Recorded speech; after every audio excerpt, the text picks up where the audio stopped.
YouTube के Humsafar channel पर Prince single का एक बार फिर से प्यार भरा नमस्कार। दोस्तों, दिन त्योहार के जब पास होते हैं, मैंने देखा है अक्सर गरीब उदास होते हैं।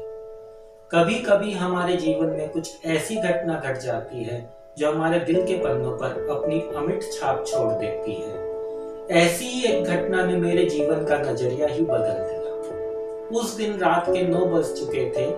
मैं घर जाने की जल्दी में चौराहे की दुकान से ही डबल रोटी का पैकेट खरीद कर निकला तो जल्दबाजी में किसी से टकरा गया और हाथ उठाया, डबल रोटी का पैकेट हाथ से छूटकर जमीन पर जा गिरा। मैंने नजरें उठाकर देखा तो 30-32 साल की युवती, बदन पर मैली सी साड़ी, बिखरे से बाल और चेहरे पर हल्की सी मुस्कान वाली नजरें मुझे ही निहार रही थी। मैंने अचानक अपना ध्यान उस पर से हटाया और डबल रोटी का पैकेट उठाने नीचे झुका तो मुझसे पहले ही वह उस पर झपट पड़ी और पैकेट खोलकर इस तरह से खाने लगी जैसे बहुत दिनों से भूखी हो। मैं बिना कुछ बोले ही दुकानदार के पास गया और एक पैकेट और ले लिया। तभी उस दुकानदार ने बताया, साहब, पगली है ये, कभी मांग कर खा लेती है तो कभी कोई अपनी मर्जी से दे जाता है।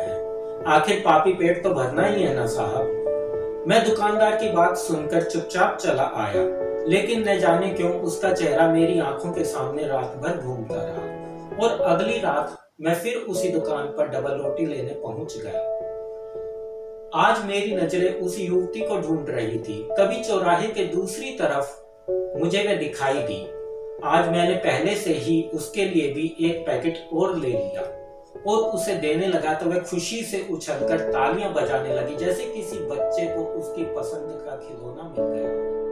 वह मेरे हाथों से फिर डबल रोटी झपटकर खाने लगी और खाते खाते अपनी मासूम नजरें उठाकर मुझे देखा तो डबल रोटी को छोड़कर वह अपने कपड़े ढीले करने लगी। मैं कुछ समझ नहीं पाया, लेकिन आसपास से गुजरते लोग हमें देखकर हंस रहे थे। मैं झेप गया और तुरंत ही अपने घर चला आया।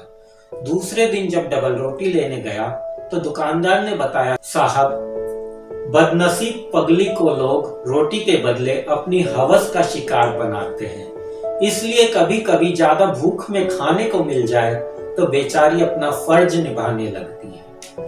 एक बार महिला आश्रम में भी छोड़कर आए तो वहां भी किसी अधिकारी ने नहीं बख्शा और न जाने कौन सफेद पोश अपनी हवस का बीज इसके पेट में बो गया। दुकानदार से सब सुनने के बाद मेरे चेहरे पर उदासी के भाव उभरने लगे और मैं घर लौट रहा था। वह चौराहे पर बैठी डबल रोटी का दोनों हाथों से पकड़कर जोर जोर से दांतों से काटकर खा रही थी। फिर कुछ दिनों तक मैं उधर नहीं गया। मेरा मन उदास हो गया था, लेकिन उसका चेहरा बार बार मेरी आंखों के सामने घूमने लगा। फिर एक दिन मैं वहां गया तो वह वहां नहीं थी। मैंने उसे बहुत देखा, लेकिन मैं नहीं दिखी। दुकानदार से पूछने पर पता लगा कल रात ही उसने एक बच्चे को जन्म दिया है। वह सरकारी अस्पताल में भर्ती है। मैं तुरंत ही वहां गया तो वह अपने बच्चे को दूध पिला रही थी। मैंने उसे दूर से देखा और न जाने क्या सोचकर उससे बिना मिले ही लौट आया। दूसरे दिन मैं उसके लिए डबल रोटी और बच्चे के लिए खिलौना लेकर फिर अस्पताल गया तो वहां कुछ भीड़ जमा थी।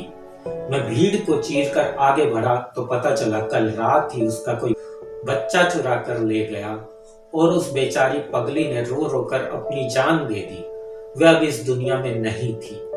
मेरी आंखों में भी छिपे 2 आंसू दगा दे गए और मैं डबल रोटी का पैकेट उसकी लाश के सिराने रखकर लौटते हुए सोचने लगा, किसी एक के चले जाने से जिंदगी कभी खत्म नहीं होती, लेकिन लाखों के मिल जाने से भी किसी एक की कमी पूरी नहीं होती।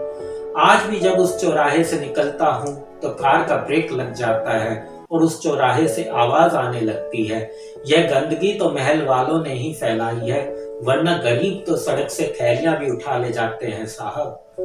दोस्तों, आपको यह कहानी कैसी लगी हमारे कमेंट बॉक्स में जरूर लिखकर बताएं। कल फिर मिलेंगे एक नई कहानी के साथ। तब तक के लिए नमस्कार।